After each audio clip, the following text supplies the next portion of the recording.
ಎಲ್ಲ ಸ್ನೇಹಿತರಿಗೂ ನಮಸ್ಕಾರ ರೀ. ನಾನು ನಿಮ್ಮ ಬಸವರಾಜ್. ಇದು ನಿಮ್ಮ ಟೆಕ್ನಿಕಲ್ ಬೇಬಿ ಯೂಟ್ಯೂಬ್ ಚಾನಲ್. ಸ್ನೇಹಿತರೆ ಎಲ್ಲರಿಗೂ ನಮಸ್ಕಾರ.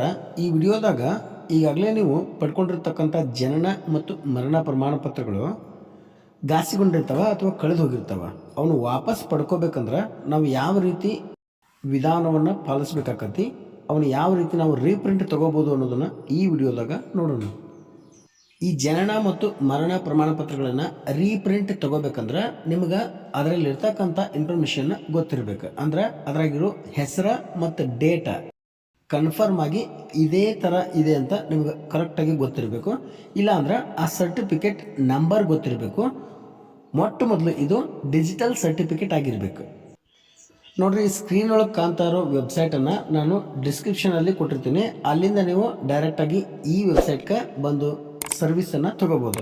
ಈ ವೆಬ್ಸೈಟ್ ಒಳಗೆ ನಾವು ಆಲ್ರೆಡಿ ಎಲ್ಲ ಸರ್ವಿಸ್ಗಳ ವೆಬ್ಸೈಟ್ಗಳ ಲಿಂಕನ್ನು ಅಟ್ಯಾಚ್ ಮಾಡಿದ್ದೀವಿ. ಇಲ್ಲಿ ರಿಜಿಸ್ಟರ್ ಮಾಡ್ಕೊಳ್ಳೋದ್ರಿಂದ ನಿಮ್ಗೆ ಬಹಳ ಬೆನಿಫಿಟ್ಸ್ ಅದಾವ ಅಂತೇಳಿ ಹೇಳ್ಬೋದಾಗೈತಿ.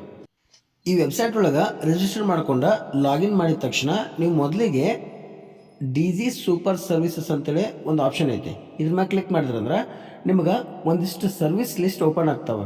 ಇದ್ರೊಳಗೆ ಸೇವಾ ಸಿಂಧು ಫಸ್ಟ್ ಆಪ್ಷನ್ ಐತಲ್ಲ, ಅದನ್ನು ಕ್ಲಿಕ್ ಮಾಡ್ಕೊಂಡ್ರಂದ್ರೆ ನಿಮಗೆ ಸೇವಾ ಸಿಂಧು ವೆಬ್ಸೈಟ್ ಓಪನ್ ಆಕತಿ.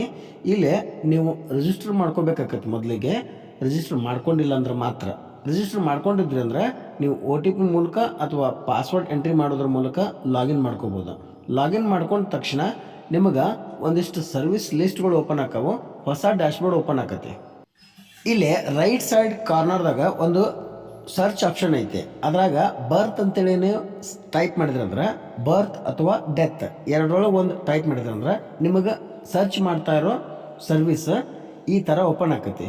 ಆರ್ಥಿಕ ಮತ್ತು ಸಾಂಖ್ಯಿಕ ನಿರ್ದೇಶನಾಲಯ, directorate of economics and statistics, ಜನನ ಪ್ರಮಾಣ ಪತ್ರ ಅಪ್ಲಿಕೇಶನ್ ಫಾರ್ ಬರ್ತ್ ಸರ್ಟಿಫಿಕೇಟ್ ಅಂತೇಳಿ ಓಪನ್ ಆಗೈತಿ. ಸೊ ನಾವೀಗ ಇಲ್ಲಿ ಒಂದು ಆಪ್ಷನ್ ಕೊಟ್ಟಾರೆ, do you have registration number of the provisionally issued certificate ಅಂತ. ಒಂದು ವೇಳೆ ನೀವು ಸರ್ಟಿಫಿಕೇಟ್ ನಂಬರನ್ನು ಹೊಂದಿದ್ರಿ ಅಂದ್ರೆ ಎಸ್ ಅಂತ ಸೆಲೆಕ್ಟ್ ಮಾಡ್ಬೇಕು. ಇಲ್ಲಂದ್ರೆ ನೋ ಅಂತೇಳಿ ಸೆಲೆಕ್ಟ್ ಮಾಡ್ಬೇಕು. ನೋ ಅಂತ ಸೆಲೆಕ್ಟ್ ಮಾಡಿದ್ರಂದ್ರೆ ಡೇಟ್ ಆಫ್ ಬರ್ತ್, ಆ child name, father name, mother name, ಈ ಎಲ್ಲ ಇನ್ಫಾರ್ಮೇಷನನ್ನು ಕೇಳ್ತೈತಿ.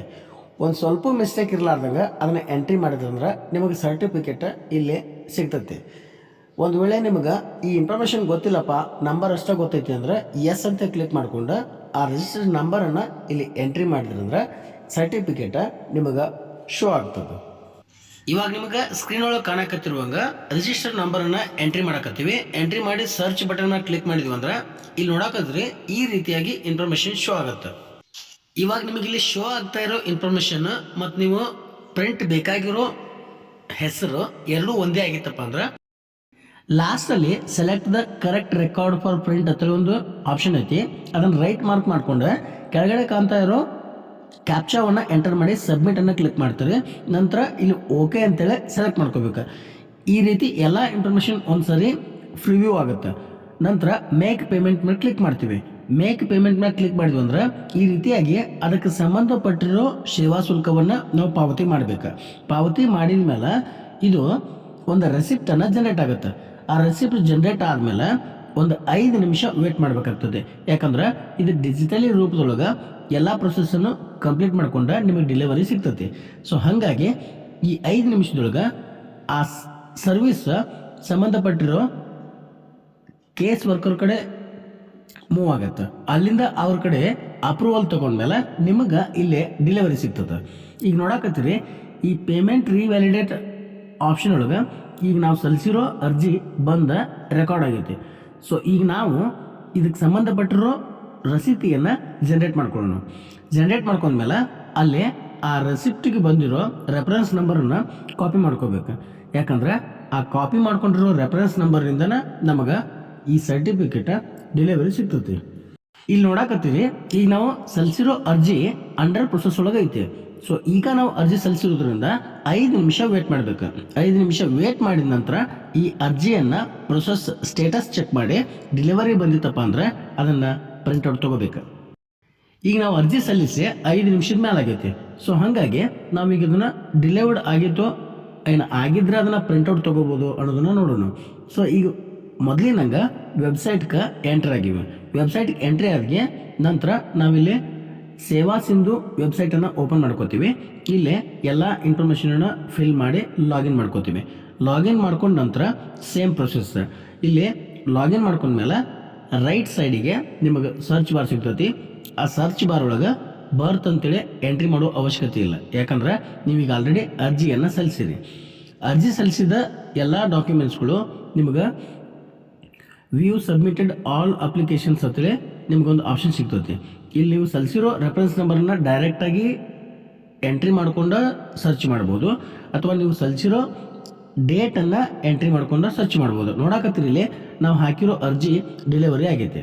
ಈ ಡಿಲಿವರಿ ಆಗಿರೋ ಅರ್ಜಿಯನ್ನು ನಾವೀಗ ಪ್ರಿಂಟೌಟ್ ತೊಗೋಬೇಕಂದ್ರೆ ಆ ಡಿಲಿವರಿ ಮೇಲೆ ಕ್ಲಿಕ್ ಮಾಡಿದ್ವಿ ಅಂದ್ರೆ ನಿಮಗೆ ಈ ಥರ ಇನ್ಫಾರ್ಮೇಷನ್ ಶೋ ಆಗುತ್ತೆ. ಔಟ್ಪುಟ್ ಸರ್ಟಿಫಿಕೇಟ್ ಮೇಲೆ ಕ್ಲಿಕ್ ಮಾಡಿದ್ವಿ ಅಂದ್ರೆ ಈಗ ನಮ್ಮ ಬರ್ತ್ ಸರ್ಟಿಫಿಕೇಟ್ ನಮಗೆ ಶೋ ಆಗ್ತೈತೆ. ಇಲ್ಲೊಂದಿಷ್ಟು ಫೀಡ್ಬ್ಯಾಕ್ ಇನ್ಫಾರ್ಮೇಷನನ್ನು ಕೇಳ್ಯಾರ. ಸೊ ಹಾಗಾಗಿ ಈ ಫೀಡ್ಬ್ಯಾಕ್ ಇನ್ಫಾರ್ಮೇಷನನ್ನು ನೀವು ನೀಡಿ ನಿಮ್ಮ ಸರ್ಟಿಫಿಕೇಟನ್ನು ಕೆಳಗಡೆ ಕಾಣ್ತಾ ಇರೋ ಈ ಆಪ್ಷನಿಂದ ಡೌನ್ಲೋಡ್ ಸರ್ಟಿಫಿಕೇಟ್ ಮೇಲೆ ಕ್ಲಿಕ್ ಮಾಡಿದ್ರೆ ನಿಮ್ಮ ಬರ್ತ್ ಸರ್ಟಿಫಿಕೇಟು ಡೌನ್ಲೋಡ್ ಆಗುತ್ತೆ. ಸೊ ಹೀಗೆ ನಿಮ್ಮ ಡಿಜಿಟಲಿ ಬರ್ತ್ ಸರ್ಟಿಫಿಕೇಟ್ ಅಥವಾ ಡೆತ್ ಸರ್ಟಿಫಿಕೇಟನ್ನು ಡೌನ್ಲೋಡ್ ಮಾಡ್ಕೋಬೋದು. ಇವಾಗ ನಾನು ಹೇಳಿರೋದು ಬರ್ತ್ ಸರ್ಟಿಫಿಕೇಟ್ ಮಾತ್ರ. ಒಂದು ವೇಳೆ ನಿಮಗೆ ಡೆತ್ ಸರ್ಟಿಫಿಕೇಟ್ ರೀಪ್ರಿಂಟ್ ಬೇಕಾಗೈತಿ, ಅದನ್ನು ತಗೊಳ್ಳೋದು ಹೆಂಗು ಅನ್ನೋದು ನಿಮಗೆ ಗೊತ್ತಾಗಿಲ್ಲ ಅಂದ್ರೆ ಈ ವಿಡಿಯೋ ಕೆಳಗೆ ಒಂದು ಕಮೆಂಟ್ ಮಾಡಿರಿ, ಡೆತ್ ಸರ್ಟಿಫಿಕೇಟ್ ರೀಪ್ರಿಂಟ್ ಗೊತ್ತಾಗಿಲ್ಲ ಅಂತ. ಸೊ ನಾನು ಆ ಡೆತ್ ಸರ್ಟಿಫಿಕೇಟ್ ರೀಪ್ರಿಂಟ್ ತಗೊಳ್ಳೋದನ್ನು ಇದೇ ಥರ ವಿಡಿಯೋ ಮಾಡಿ ಪೋಸ್ಟ್ ಮಾಡ್ತೀನಿ, ಅದರಿಂದ ನಿಮಗೆ ಹೆಲ್ಪ್ ಆಗ್ತೈತಿ ಅಂತ ಹೇಳ್ತಾ ಈ ವಿಡಿಯೋನ ಇಲ್ಲಿಗೆ ಮುಗಿಸಾಕತ್ತೀನಿ ರೀ. ಮುಂದಿನ ವಿಡಿಯೋದೊಳಗೆ ಮತ್ತೊಂದು ಹೊಸ ಮಾಹಿತಿ ನಿಮಗಾಗಿ ತರ್ತೀನಿ. ಸೊ ನಮ್ಮ ವಿಡಿಯೋ ನಿಮ್ಗೆ ಇಷ್ಟ ಆಗಿತ್ತಪ್ಪ ಅಂದ್ರೆ ಒಂದು ಲೈಕ್ ಮಾಡಿರಿ, ಮತ್ತೊಬ್ಬರಿಗೆ ಶೇರ್ ಮಾಡಿರಿ ಅಂತ ಹೇಳ್ತಾ ಈ ವಿಡಿಯೋನ ಇಲ್ಲಿಗೆ ಮುಗಿಸ್ತೀನಿ ರೀ. ನಮಸ್ಕಾರ.